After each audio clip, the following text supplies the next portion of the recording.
6 जगह क्रोध नहीं करना चाहिए। आप नोट कर लो, आपकी बात काम आएगी। जब सुबह सुबह उठो, उठते ही क्रोध मत करो। सोते समय बिल्कुल, अब जब सोने जा रहे हैं तो क्रोध मत करो। उठते समय और सोते समय 2। घर में घुसते समय और घर से निकलते समय।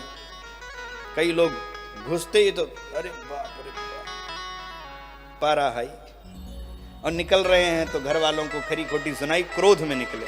कभी क्रोध से बाहर मत निकलो, क्रोध से अंदर। 4 हो गए। भोजन करते समय जरा खा पी लो, फिर इत्मीनान से बैठ के लड़ो, कोई दिक्कत नहीं है, उस समय क्रोध न करो। 5, छठा पूजा पाठ में। पूजा पाठ में आरती कर रहे हैं, पूजा कर रहे हैं, कथा सुन रहे हैं, और इधर पंडित जी कह रहे हैं हाँ जो है भगवान पर मधु चढ़ाइए, मधु स्नानम समर्पयामि। हाथ से तो मधु चढ़ा रहे हैं, अब वाणी से विष उगल रहे हैं। कई लोग मधु चढ़ाते रह रहे, हाथ में मधुर है, जरा यहां भी हो जाए तो क्या दिक्कत है। मधुरम समर्पयामि, अब वहां तो तीक्ष्णता निकल रही है और हाथ में मधुरता है, इतना जरा विरोधाभास। ठीक तो 6 हो गए कि नहीं हो गए?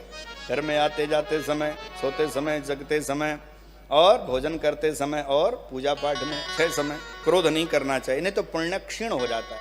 क्रोध के अणु परमाणु भोजन के साथ अंदर चले जाते हैं। माताओं, क्रोध से भोजन बनाना भी नहीं चाहिए। भोजन बनाते समय, भोजन पाते समय, भोजन परोसते समय, देखो एक बात तो आप आजकल सब पढ़े लिखे लोग हैं आप लोग, क्या शब्द मरते हैं? आप बताओ। जो हमने बोला है वो मर गया है, उसका नाम ही अक्षर है, न क्षरः। जो जिसका क्षरण न हो उसी का नाम अक्षर है। तो हम जो कुछ अपने आंगन में, अपने बेडरूम में, अपनी रसोई में, अपने घर में बोलते हैं, वे मरते वरते नहीं हैं, उसी में घूमते रहते हैं और वे हमको प्रभावित करते हैं। अब आपको पता चले न पता चले, लेकिन हम अगर किसी के घर में जाते हैं तो हमको थोड़ा थोड़ा आभास होता है कि यहाँ थोड़ी देर पहले क्या हुआ था। यहाँ सब लोग प्रेम से हैं कि कलह पूर्वक रहते हैं। यहाँ गाली गलौज हुई थी कि जय जय सीताराम कीर्तन हुआ था। आभास होता है, वो वातावरण बताता है कि घर कैसा है, क्योंकि हमारे यहाँ शब्द मरते नहीं हैं और उसी प्रकार की प्रकृति बनती चली जाती है। मंदिर और घर में वही तो पत्थर लगे हैं कि अलग से कोई पत्थर लगा है, लेकिन मंदिर में शांति मिलती है, घर अशांत रहता है। क्यों? क्योंकि घर के वातावरण में हमने इतनी निंदा, स्तुति, अपशब्द, गाली गलौज बोल करके इतना दूषित कर दिया है कि वो चुभता है। और मंदिर का वातावरण मंत्रों से, कीर्तन से, जय जयकार से इतना विशुद्ध रहता है, इतनी सकारात्मकता रहती है, वहां जाने पर हमें आनंद का अनुभव होता है। इसलिए घर में अपशब्द न बोलें, अशुद्ध न बोलें, निंदा स्तुति न करें, पाप का वर्णन न करें, तब आपका घर बढ़िया रहेगा। समझ गए कि नहीं समझ गए? शब्द मरते नहीं हैं, इसलिए हमारे यहां शुभ बोलने की आदत थी, अशुभ नहीं बोलते थे। सुबह से लेकर के शाम तक हम शुभ बोलते थे। पर उठते ही से एक दूसरे से कहते थे शुभ प्रभातम, शुभ प्रभात, कहते थे कि नहीं?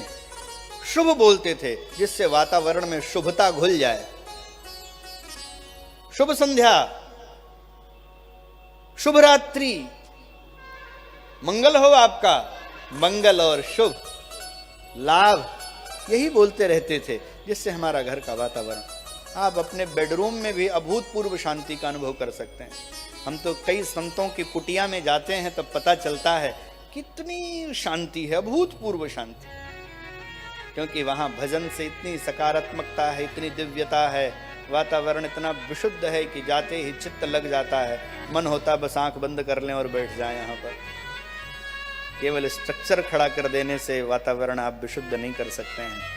हम अपने वाणी, व्यवहार, आचरण से उस परिवेश को बनाते हैं और बिगाड़ते हैं। आप यहाँ अनुभव करिए, पहले दिन का वातावरण क्या था और दूसरे दिन का वातावरण क्या है, तीसरे दिन का, और आज जन्म के बाद का वातावरण कैसा रहेगा।